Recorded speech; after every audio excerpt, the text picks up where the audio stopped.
couldn't sleep. Even with my eyes closed, the dragon's words kept echoing in my mind, like whispers carved into the walls of my soul.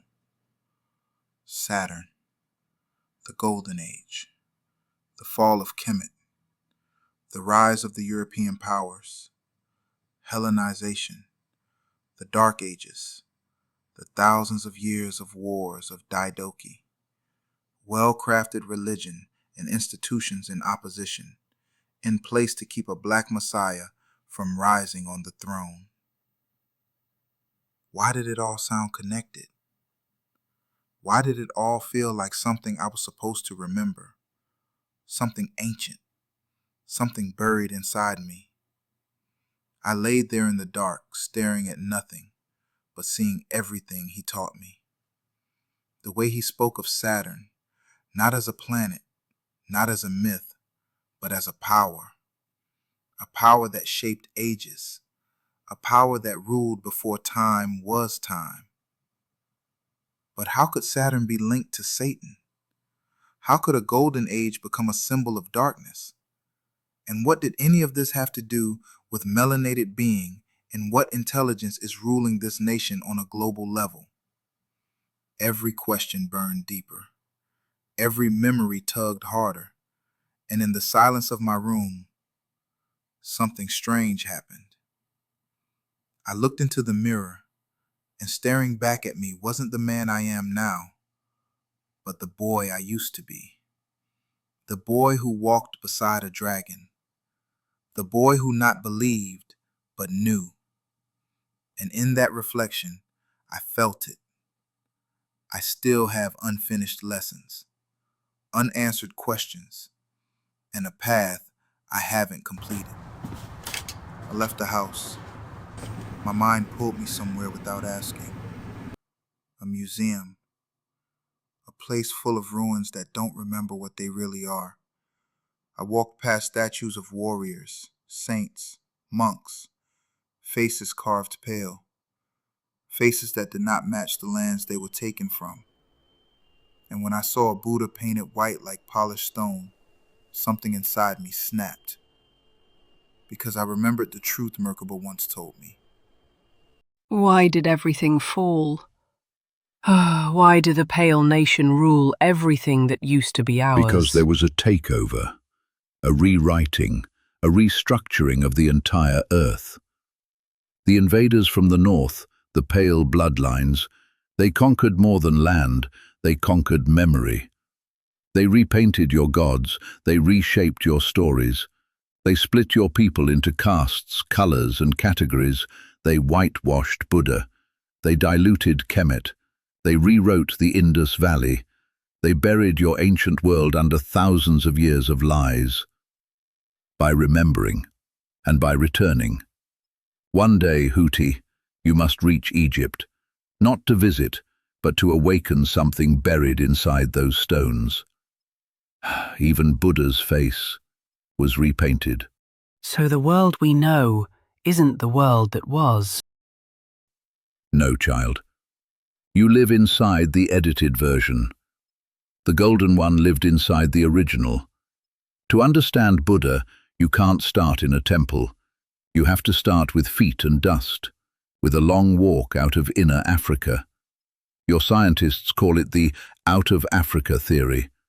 They admit your ancestors walked out, across the Red Sea, through what you now call Arabia, into the Indus Valley, into India, into Asia, into Australia.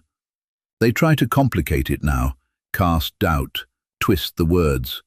But the bones, the skulls, the ruins, the faces don't lie. The first people in those lands? They looked more like you than like the ones on the TV. They called some of them Andaman. Some called them Negritos, Ethiopians, Dravidians. Different names for the same basic truth.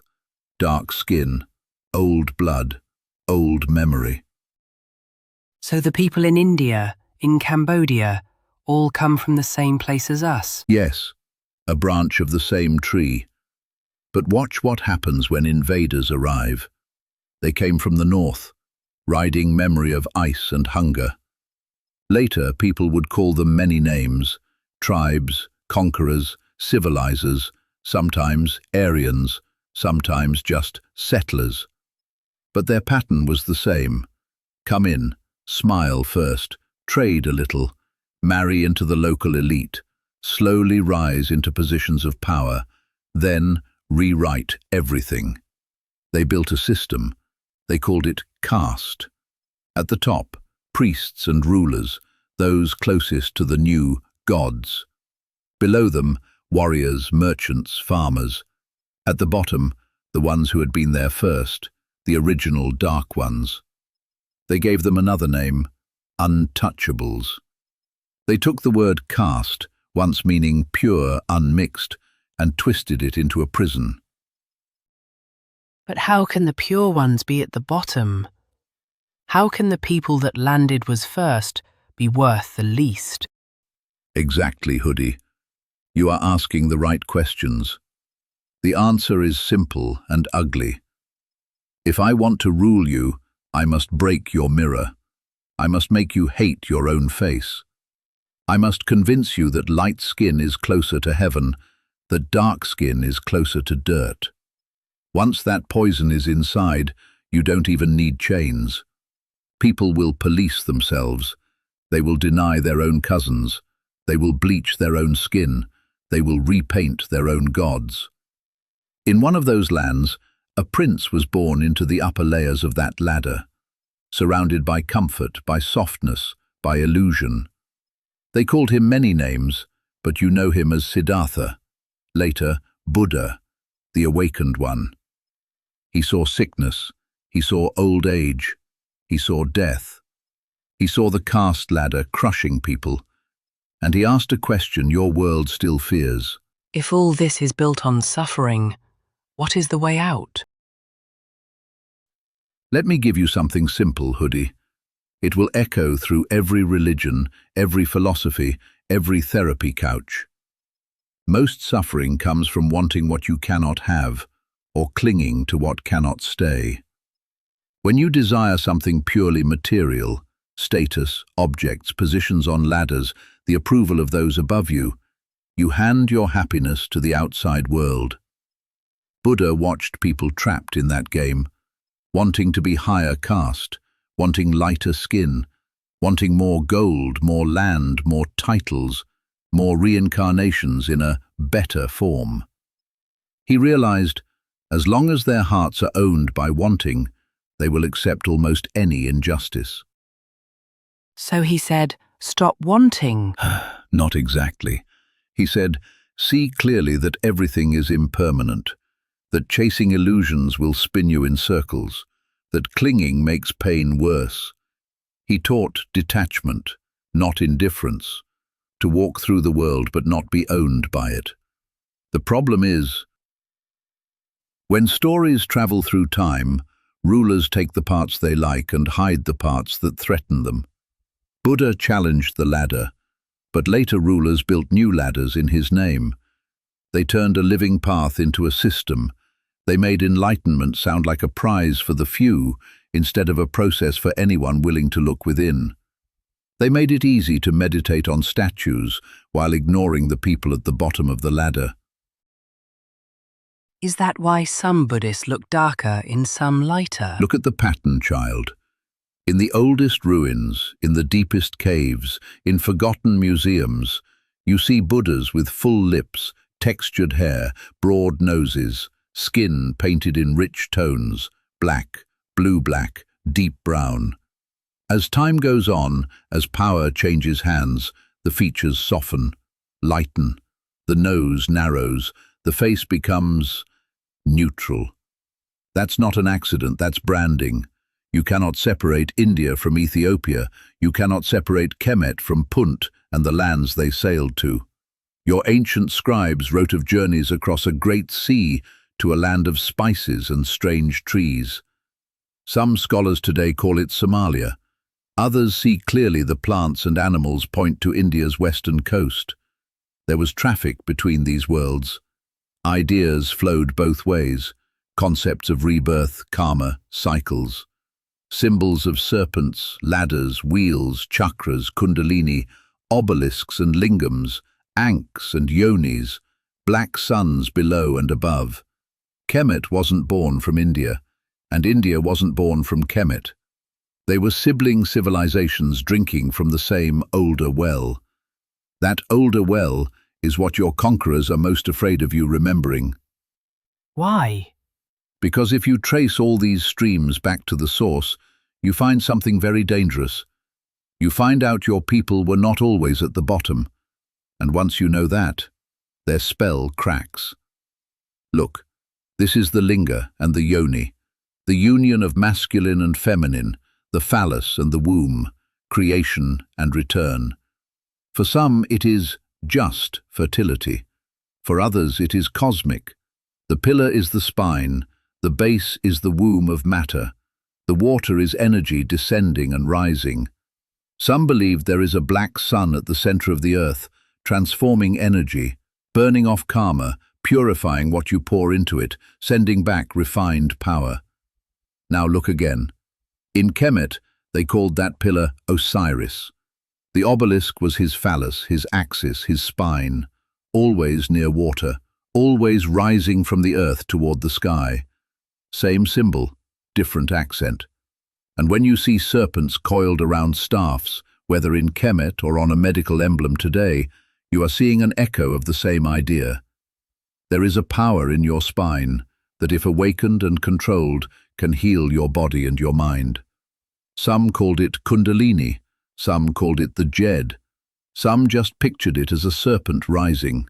So Buddha sitting under a tree, Jesus on a cross, Osiris reassembled the serpent, rising the linga, the obelisk. It's all talking about how to fix the ladder inside us. You see it. Now look at your world. The ladders are still here. We just gave them new names. Class instead of caste, neighborhoods instead of tribes, light skin versus dark skin, first world and third world. The same old hunger. Some want to feel above, some fear being below. So the game continues. People still suffer from wanting approval, status, luxury, proximity to those at the top of the ladder. Buddha's medicine still stands. If you cannot see through the illusion, you will suffer endlessly. But there's another piece. You, Hoodie, are not just supposed to think about this. You have a task in your lifetime. You must eventually set foot in Kemet. You must walk among the ruins. You must stand before the obelisks and the old stone Buddhas in far lands. You must feel with your skin what your ancestors carved in stone. Not because Egypt is a tourist spot, because your body will remember what your mind has been denied. I have $7, but maybe I can save some money up, you know? But why me? Because you ask. Most people don't. They want entertainment, not initiation. You were not born to just scroll through lost history. You were born to embody it. Remember who you were. You will tell stories. You will mix myth with memory, sci-fi with scripture, dragons with museums. And when you finally board that plane, when you finally land on that hot runway, I will be with you. Will I see you again before that? Not the way you want. There is a chapter coming where you will think I left you. You will lose more than me. You will lose family. You will walk alone. For the spiritual walk is a lonely walk, but that loneliness will crack you open enough to carry what you must carry. I don't think I like the way that sounds. This whole journey is for you to remember who you are, Hootie. That's why it's important for you to go to Kemet. Man, know thyself. Sit with me, little one. Listen to what the waters never forgot. Before the dynasties, before the crowns, before men carved their names in stone, your ancestor knew to cross the Nile Valley. They did not build the pyramids, for the pyramids were already there. They were trying to remember who they were, and get that power back. For the pyramids were older than memory, older than sand, older than the language your tongue now speaks. The first ones arrived and stood before structures made with a geometry that no mortal teacher had taught, as if carved by the hands of a forgotten sky. And when they saw those monuments reaching upward, they whispered the law that became all laws. Man, know thyself. Because the stone wasn't just stone, the stone was a mirror of what they had been, and a warning of what they might forget. But they were overthrown for the throne before they could retain that power once again. Everyone came to Kemet to learn the mysteries of spirituality. That's why you must return. I can teach you all I know, but you must get this into consciousness. Yourself, Hootie. I will. I promise. I know you will. I remember that day. I wish he was here to answer these questions. They keep telling us out of Africa, like that's the beginning of everything. But every time I look deeper, it feels like that's not the beginning. It's the restart. I mean, like, think about it, right?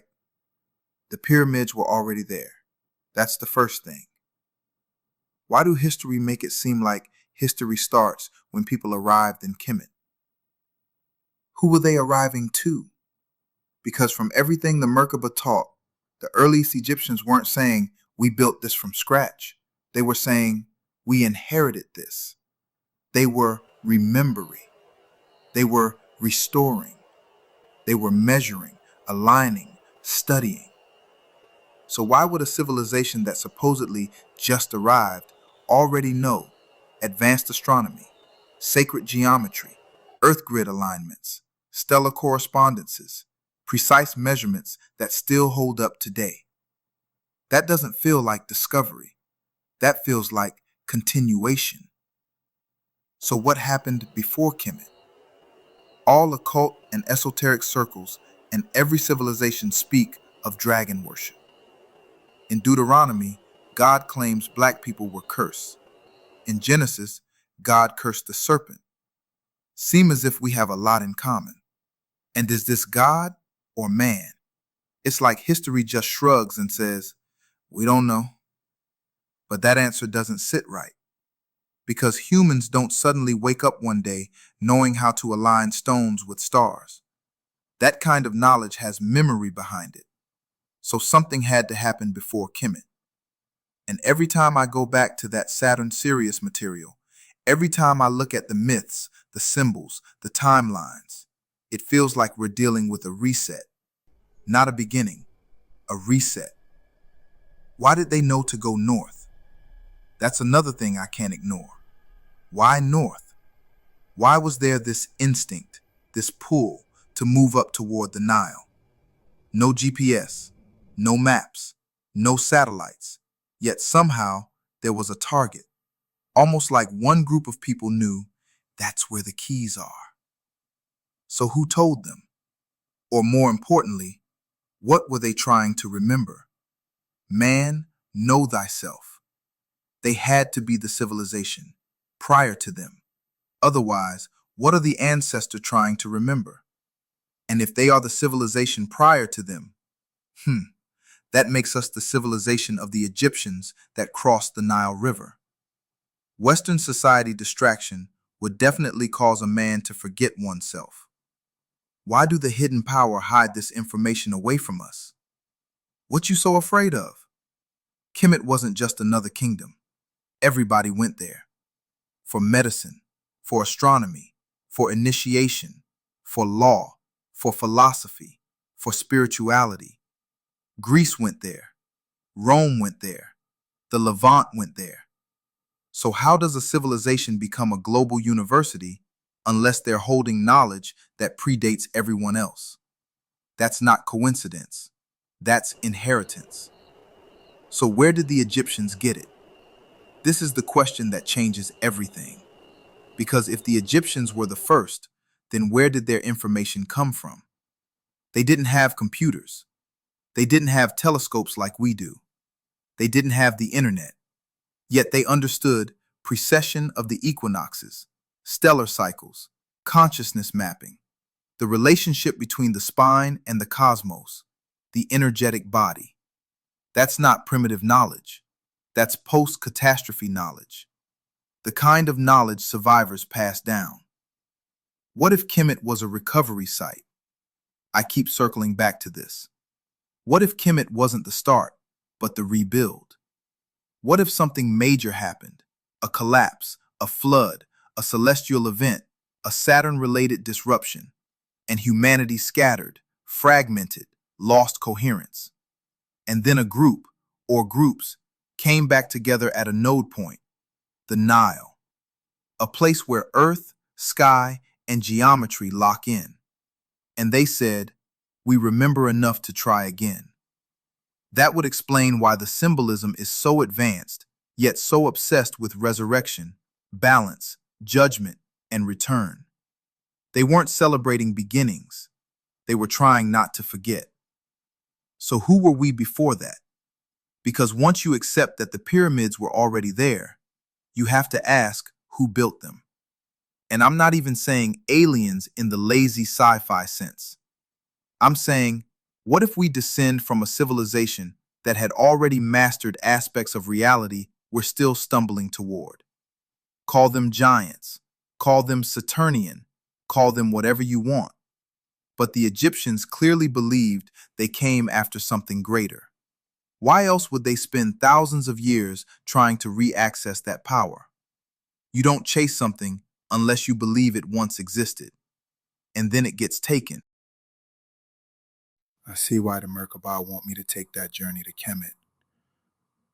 This has to happen when? I don't know, but it must happen.